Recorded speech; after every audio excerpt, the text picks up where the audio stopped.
મુશળધાર વરસાદથી સુઈ ગામમાં જળ કર્ફ્યુ, રણથી લઈને રસ્તા સુધી જળ પ્રલય, ગામોના ગામ વરસાદી પાણીમાં ગરકાવ, હજારો એકર ખેતર ધોવાયા। 16 ઇંચથી વધુ વરસેલા વરસાદથી બનાસકાંઠા જિલ્લાના બોર્ડર વિસ્તારમાં તારાજી, સુઈ ગામ સહિત આસપાસના ગામોમાં જળબંબાકારથી જનજીવન અસ્તવ્યસ્ત થઈ ગયું છે।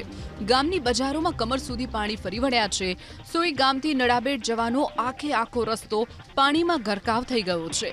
ખેતરો પણ બેટમાં ફેરવાતા ખેડૂતોના હાલ બેહાલ થયા છે।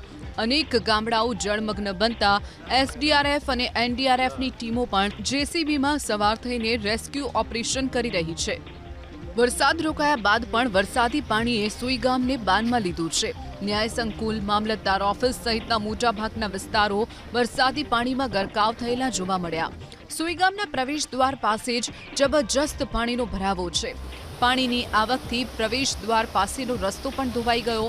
ગામની આસપાસ આવેલા નાના મકાનો અને દુકાનો પણ પાણીમાં ડૂબી ગયા છે। સુઈ ગામ જવાના 15 કિલોમીટર પહેલાથી જ રસ્તા પર જાણે દરિયો વહેતો હોય તેવા દ્રશ્યો એબીપી અસ્મિતાના કેમેરામાં કેદ થયા। ન માત્ર સુઈ ગામ, આસપાસના ગ્રામ્ય વિસ્તારોમાં પણ વરસાદી પાણીથી સંપર્ક વિહોણા બન્યા છે। ટીવી સ્ક્રીન પરના આ દ્રશ્યો ભરાડવા ગામના છે। ભારે વરસાદથી ભરાડવા ગામ છેલ્લા 3 દિવસથી સંપર્ક વિહોણું બન્યું છે। ભરાડવા ગામ જવાના રસ્તે કમર સુધીના પાણી ભરાયા છે। સુઈ ગામ ટાઉન પોલીસ પણ ટ્રેક્ટરમાં સવાર થઈને ગામમાં ફસાયેલા ગ્રામજનોને સુરક્ષિત સ્થળે ખસેડવાના પ્રયાસો કરી રહી છે। જોકે પાણીના તેજ પ્રવાહને લીધે પોલીસકર્મીઓ પણ ભરાડવા પહોંચવામાં મુશ્કેલી અનુભવી રહ્યા છે। સુઈ ગામ પાસે આવેલ ઉચ્ચાસણ ગામ આખું વરસાદી પાણીમાં ગરકાવ છે। ઉચ્ચાસણ ગામના પ્લોટ વિસ્તારમાં આવેલા 50થી પણ વધુ મકાનો પાણીમાં ગરકાવ થતા છેલ્લા 36 કલાકથી ગ્રામજનો ઘરમાં જ કેદ થવા મજબૂર બન્યા। વરસાદી પાણીથી ગ્રામજનોની ઘરવખરીનો સામાન પણ પલળી ગયો।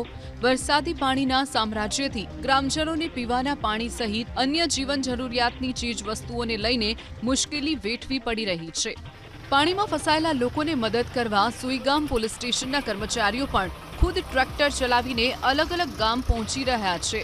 દોરડા અને વોકી ટોકીની મદદથી પીઆઈ સતત અન્ય કર્મચારીઓના સંપર્ક કરી રહ્યા છે।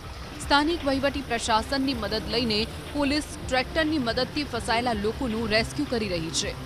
તો આ તરફ એનડીઆરએફ અને એસડીઆરએફની ટીમ પણ 5થી વધુ બોટ સાથે સુઈ ગામના અલગ અલગ વિસ્તારોમાં રેસ્ક્યુ ઓપરેશન ચલાવી રહી છે। અત્યાધુનિક સાધનો સાથે એનડીઆરએફની ટીમ સુઈ ગામ સહિત આસપાસના વિસ્તારોમાં પેટ્રોલિંગ કરી રહી છે। સાથે જ ફૂડ પેકેટ અને પાણીની બોટલનું પણ વિતરણ કરવામાં આવી રહ્યું છે। મેઘ કહેરથી થરાદમાં તબાહી, ખેતરો, રસ્તા, હાઈવે ધોવાઈ ગયા।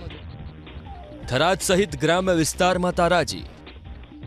થરાદનું નાગલા ગામ સંપૂર્ણપણે પાણીમાં ગરકાવ થયું છે। 2500ની વસ્તી ધરાવતા નાગલા ગામના તમામ મકાનો વરસાદી પાણીમાં ગરકાવ થયા। ગામમાં અવરજવરના તમામ રસ્તાઓ બંધ થયા। ગામનું એકમાત્ર મંદિર પણ વરસાદી પાણીમાં ગરકાવ થઈ ગયું। ઘરોમાં પાણી ફરી વળતા ઘરવખરીને પણ મોટા પ્રમાણમાં નુકસાન થયું। તો ગામની આસપાસના ખેતરો વરસાદી પાણીથી લબાલબ થયા છે। ખેતરોમાં વરસાદી પાણી ભરાતા ખેતીનો પાક સંપૂર્ણપણે નષ્ટ થઈ ગયો છે। મુશળધાર વરસાદથી થરાદમાં જળ પ્રલયના દ્રશ્યો સર્જાયા। વરસાદ રોકાયાના કલાકો વીત્યા છતાં થરાદ પંથકની ચારે તરફ હજુ પણ વરસાદી પાણીનું સામ્રાજ્ય જોવા મળી રહ્યું છે। સતત બીજા દિવસે થરાદ ભાભર હાઈવે પરથી વરસાદી પાણી ઓસર્યા નથી। થરાદ મીઠા અને ભાભર જવાના રસ્તે સંપૂર્ણપણે પાણી જોવા મળી રહ્યા છે। આખો રસ્તો પાણીમાં ગરકાવ હોવાથી ગ્રામજનોને ભારે હાલાકી ભોગવવી પડી રહી છે। નાના તમામ વાહનોની અવરજવર બંધ થઈ છે। માત્ર ટ્રેક્ટરની મદદથી જ લોકો અવરજવર કરી રહ્યા છે। એટલું જ નહીં, કમર સુધીના પાણીમાંથી લોકો એક ગામમાંથી બીજા ગામમાં જવા માટે મજબૂર બન્યા છે। આ તરફ માંગરોળથી પીલુડા જવાનો ભારતમાલા સર્વિસ રોડ પણ વરસાદી પાણીના તેજ પ્રવાહમાં સંપૂર્ણપણે ધોવાઈ ગયો। સર્વિસ રોડ પરનું નાળું ધોવાતા એક તરફનો વાહન વ્યવહાર ઠપ થયો। સર્વિસ રોડ ધોવાતા વાહન ચાલકો પણ અટવાતા એબીપી અસ્મિતાના કેમેરામાં કેદ થયા। તો રેલ નદીના પાણીથી ડુવાથી પાવડાશન જવાનો રસ્તો પણ ધોવાઈ ગયો। રસ્તો બંધ થતાં વાહન વ્યવહાર ઠપ થયો, જેથી લોકોને હાલાકી ભોગવવાનો વારો આવ્યો। મુશળધાર વરસાદથી કૃષિ પાકને પણ મોટા પ્રમાણમાં નુકસાન થયું। થરાદની આસપાસના વાવ, વડગામડા, દોડગામ, કોઠીગામ સહિતના ગ્રામ્ય વિસ્તારોની 11,000 વીઘા કૃષિ જમીન પર વરસાદી પાણી ફરી વળ્યું. ખેતરો તળાવમાં ફેરવાતા બાજરી, મગફળી, જુવાર, એરંડા અને દાડમના પાકનો સોથ વળી ગયો. મહાપૂલો પાક પાણીમાં ગરકાવ થતાં ખેડૂતોને પણ મોટા નુકસાનની ચિંતા સતાવી રહી છે. સરકાર તાત્કાલિક સર્વે કરી સહાય કરે તેવી ખેડૂતોની માંગ. બનાસકાંઠામાં સર્જાયેલી તારાજીને પગલે રાહત અને બચાવ કામગીરીમાં 5 અધિક કલેક્ટરોની નિમણૂક કરાઈ. તાલુકા દીઠ 1 અધિક કલેક્ટરના સુપરવિઝનમાં રાહત અને બચાવની કામગીરી ચાલી રહી છે.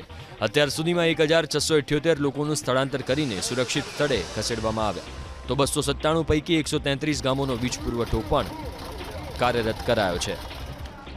થરાદમાં વરસેલા ધોધમાર વરસાદથી નીચાણવાળા વિસ્તારોમાંથી 30થી વધુ લોકોનું સ્થળાંતર કરવામાં આવ્યું. સ્થળાંતર કરેલા તમામ માટે આનંદનગર પ્રાથમિક શાળામાં રહેવા અને ભોજનની વ્યવસ્થા કરાઈ. ત્યારે આજે જિલ્લા કોંગ્રેસ પ્રમુખ ગુલાબસિંહ રાજપૂતે પણ અસરગ્રસ્તોની મુલાકાત લઈને તેમની સમસ્યા સાંભળી. સાથે જ સરકાર પાસે પણ તાત્કાલિક મદદની માંગ કરી.